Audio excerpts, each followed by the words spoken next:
Manan FF, locked in love. Monix POV. The only sound louder than the clicking of my fingers on the tablet was my father's impatient spoon tapping against his green tea. He cleared his throat then and after waiting a second threw an apple, which, thanks to his legendary bad aim, hit my tablet. I'm sure Ruhan gets those aiming skills from him. I can hear you, Dad, I muttered without looking up. Good. I was making sure your ears still work, Parmveer Malhotra said smugly, dunking another spoonful of cornflakes into his mouth. You're always glued to that tab. What's so urgent anyway? Dad said, his tone affectionate with a hint of sarcasm. Before I could retort, Nandini walked in holding my 1.9-year-old tornado of energy. She greeted Dad, who gleamed like a Diwali diya. Good morning, Princess, and my little lion. Right then Mom, Monica Malhotra, entered, elegant as ever in a pastel silk sari, a soft expression on her face. Not the distant social smile she wore at parties, this was genuine. Her eyes went straight to Ruhan and Nandini. Good morning, my babies, she said, walking over to kiss Ruhan's forehead before pulling Nandini into a brief but tight hug. Did you sleep at all last night? Ruhan woke up at 2 a.m. and we had a wall-staring competition, Nandini teased. Mom chuckled. You do so much for him, Beta, unlike those who should have cared for him. Mom said it softly, but we all knew whom she was referring to. Though she didn't take her name, Mom hated Ria, my ex. Nandini looked at Ruhan. He has a cute face I can't resist, right, Ru baby? She tickled his stomach, making him giggle. I watched them, my mother and my best friend, the unlikely bond that had surprised us all. Monica Malhotra wasn't easily impressed. She rarely gave warmth freely. But with Nandini? She adored her. Sometimes I think she loved her more than she loved me. Okay. Definitely more. Zoya entered like a mini tornado in athleisure wear, phone in one hand. Ruin! She screamed, diving dramatically onto the chair beside him. Ruhan squealed like his fan club president had arrived. Zoya smothered him with kisses. I swear I'm going to steal this kid and raise him as my own, she declared. You can barely raise your plants, I muttered. Ayan Kapoor came in after finishing his call, calm and charming as ever, and the only sane person in their relationship. While Ruhan was busy giving Nandini sloppy kisses. Clearly, he loves her more than me. Ayan looked at me with a grin and said, Your son has better taste than you ever did. I fake scoffed. That's rich coming from a guy who fell for Zoya after she nearly ran over his Mercedes. Love is blind. What can I do? He said dramatically, sliding into the chair beside me while Zoya took her usual seat beside Nandini. Everyone laughed, even Ruhan, who had no idea what was happening but decided to join the vibe. I just sat back for a second and watched, my father smirking, my mother smiling, Zoya being dramatic, Ayan being bullied, Nandini feeding Ruhan little bites of mashed banana between sips of her coffee, and me looking at my chaotic family. Monix POV. Peace. A myth in my life, especially not in my office, where I was finally enjoying 5 glorious minutes of silence, a triple espresso, and an overwhelming Excel sheet, until the door slammed open like an income tax raid. No, I said instantly, not even glancing up.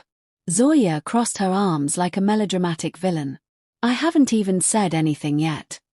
And yet, I already know it's going to cost me money, peace, or sanity. Possibly all three. She flopped onto the couch like she owned the building. Rude. Also, accurate. I sighed, finally looking up. Zoya, I'm in the middle of something important. So am I, she replied sweetly. It's for a good cause. Whatever it is, no. I won't say yes, I won't fund it, and I don't give you any kind of permission. Also, go annoy Ayan. Zoya pouted. He banned me from his cabin ever since I installed a disco light above his desk. You also tried to build a nap corner in his conference room. I pointed out. Excuse me, tired employees are dangerous. I'm saving lives, she said, tossing her hair like a superhero. Also, Nandini needs a new wardrobe glow-up. I blinked. Use your card. And you know Nandini hates shopping. Zoya burst out laughing. My card has emotions, Monic. It cries every time I swipe it. Also, Nandini's rich but fashionably bankrupt. She hasn't shopped for herself in forever. It's like she forgot she's hot. I muttered, She doesn't like flaunting herself.